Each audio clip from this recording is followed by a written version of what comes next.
truth bombs were dropped, common sense was had, and Justin Trudeau couldn't really do anything except blabber away about nothing and make points that aren't relevant or true to defend himself. Anyway, I'm Jasmine Lane, and let's get into this one. The Honourable Leader of the Opposition.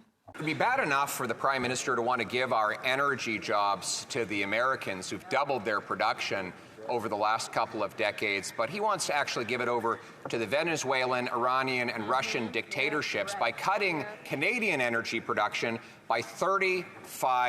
Mr. Speaker, the Americans reduced their emissions by more than, while ours went up, by increasing natural gas production and using it to replace dirty coal. We could do exactly the same. Why won't he follow a common sense plan to produce more clean, green Canadian energy rather than giving our jobs to dirty dictators?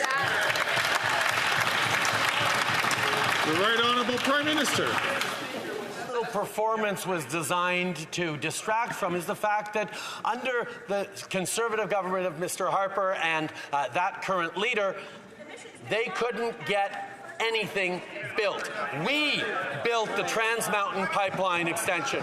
We built TMX. We understand that getting good prices for our oil was important, not just for Alberta, but for the entire Canadian economy. And we are moving forward to make sure that even as the oil companies are making record profits, we're putting a cap on emissions, not on production, not on profits, but on emissions, because Canadians care. Just going to quickly throw this out there to anybody who does not yet have a brain. Emissions are created when you produce things. So by putting a cap on emissions, yep, you're putting a cap on productions. Also, for Justin Trudeau to say, we built the Trans Mountain expansion. In fact, the projected cost of $7.4 billion by 2023, last year, that's when that was supposed to be completed, that cost has now risen to $30.9 billion, which actually has a lot to do with regulatory delays, something that Trudeau's government is very, very good at, that extra bureaucracy that makes things take way longer than they need to and also increases the cost of all of these things. It's one of the many reasons why Trudeau's plans don't ever work. In fact, thanks to rising construction costs, largely due to tariffs that have been imposed on Canada due to their poor relationships with Justin Trudeau, and also to inflation due to Justin Trudeau and his money printing that he's been doing, a lot of people who were initially involved in that pipeline have now started to raise questions on whether or not it will be financially viable going forward. Not to mention that TMX was initially drafted to try to increase Canada's oil exports into new countries, one of the main ones being Asia. However, we don't have any guaranteed buyers in Asia. And in fact, one of our biggest buyers is the USA. Common sense Conservatives approved and saw the completion of 4 pipelines with no tax dollars to subsidize them. And we believe businesses should make money rather than take money. By contrast, this Prime Minister has pushed $100 billion of energy investment out of Canada, most of it into the United States. And once again, I can imagine that the champagne will be popping over at the Trump Tower when they find out how much more Canadian money this Prime Minister wants to send south. Why does he want to kill Canadian jobs? Why don't we bring home production and paychecks for our people? Mr. Speaker, the Conservative leader just admitted he would not have invested in TMX. He would not have gotten it built. Yeah, no, he didn't say that, actually. He said that their government was much more efficient in actually completing projects that were much more cost effective than you are. TMX is still not a completed project. But, Mr. Speaker, on this side of the aisle, we will stand up for Alberta. We will stand up for oil and gas workers across the country, because we know that getting overseas markets for our oil and gas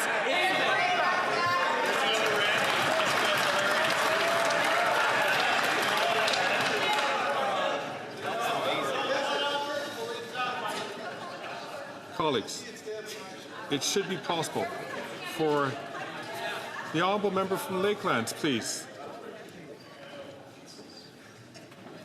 The Honourable Prime Minister, 25 seconds left, please. Mr. Speaker, once again we see that the Conservative leader will not stand up for workers across the country. He won't stand up for Albertan oil workers. We got the TMX pipeline built because we know that getting a better price for our oil by being able to ship it across the Pacific is a way of creating jobs and prosperity that allow us to build strong jobs and economy for the future. The Conservative leader does not understand that we need to invest in workers to build a stronger future, not offer them cuts. That's right. That was hilarious. The Honourable Leader of the Opposition. Mr. Speaker, when we were in government, we didn't have to offer $30 billion bailouts for pipelines because they made money. That's how business works. He wants to create a bailout economy. And let's clarify how this worked. Yeah, let's. $30 billion, $7 billion of which went to a Texas oil company, which took our tax dollars down to Texas to build American pipelines. Mr. Speaker, all our X's are in Texas. Why don't we bring home those jobs for Canada?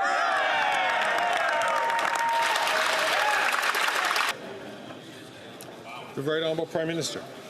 Mr. Speaker, we just heard it very clearly from the leader of the Conservative Party. He would not have built the TMX pipeline. That's right. Mr. Speaker, we know how important it is to make sure we get a good price for our oil so we can invest in the kinds of solutions and technologies that are going to continue to create prosperity and opportunity for energy workers, not just in Alberta, but right across the country. We will continue to be there to invest in a stronger future by understanding that renewables are an important part of the future, but we need to be able to pay for them. The Conservative leader does not understand how to build a strong future or how to build a strong economy.